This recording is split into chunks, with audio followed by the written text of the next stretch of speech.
What's up everyone, this is Cody Bear and welcome to my Tarkov Noob series guide on healing.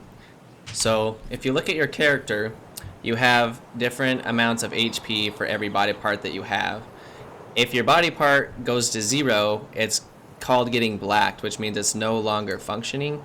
And any damage you take on that blacked body part is going to be evenly distributed throughout the body. So if your arm gets zeroed and you keep getting shot in this arm, all of that's going to be equally distributed to every other part of the body.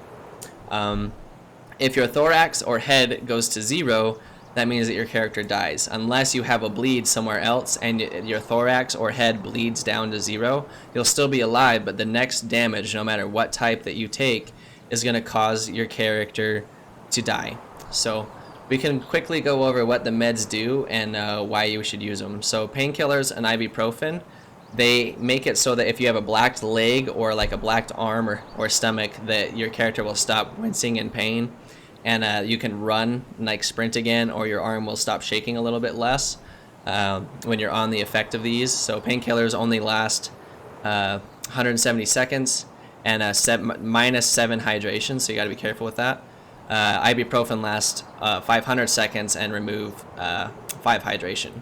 So this is your total health right here, 435, and then this is your hydration. So if that goes to 0 or your energy here goes to 0, you're gonna slowly start taking damage and you will die within I think it's like a minute of not finding any sort of water or food. So it's important to make sure that you have those.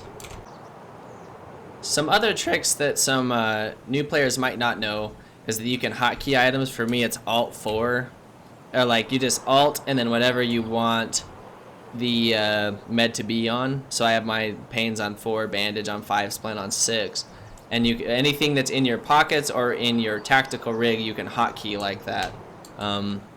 If you take it out, the hotkey goes away. A trick that not a lot of people know though, new players especially, is if you preemptively take something that stops pain, like a morphine, a painkiller, ibuprofen, any of those items, you can fall a good amount of ways and you can still run after you fall. So as you can tell here, I have 2 fractured legs, and you can heal fractures with the grizzly and splints. As you can tell, you can't do it with this one. I believe with the big kit you can, but if I run on these legs, they take damage.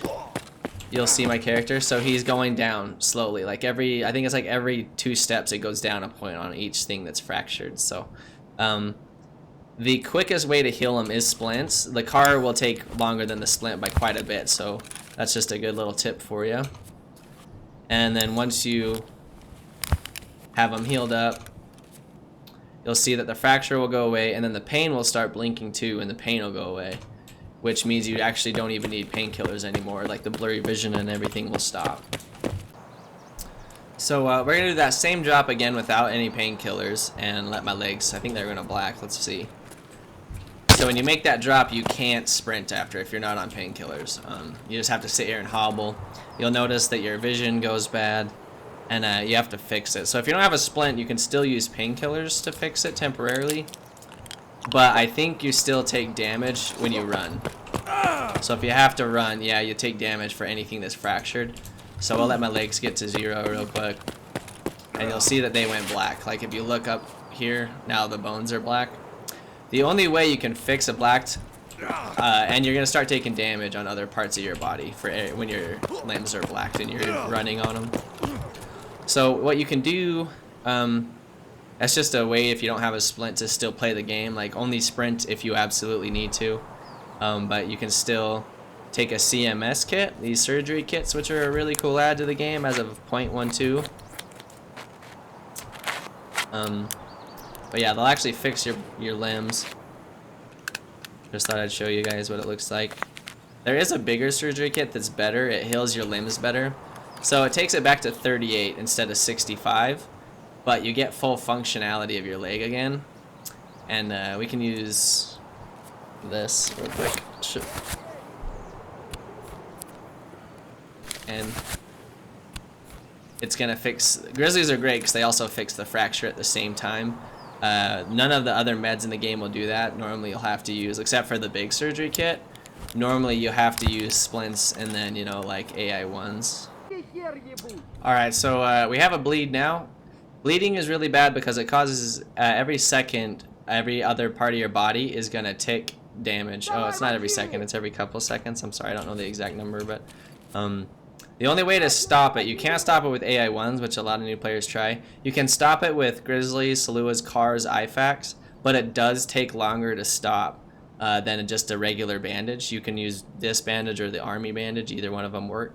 And they're both faster. And also these, to fix blood loss, these take an extra hit to stop any sort of bleed damage. So instead of just healing the amount of damage, so instead of like healing for 20, it's going to heal 20 plus whatever it takes to stop the bleed. I don't know if it is on here, but yeah. It's much faster to just use bandages. So I always bring at least one bandage into raid. Like, look how fast it is. And then you're good to go.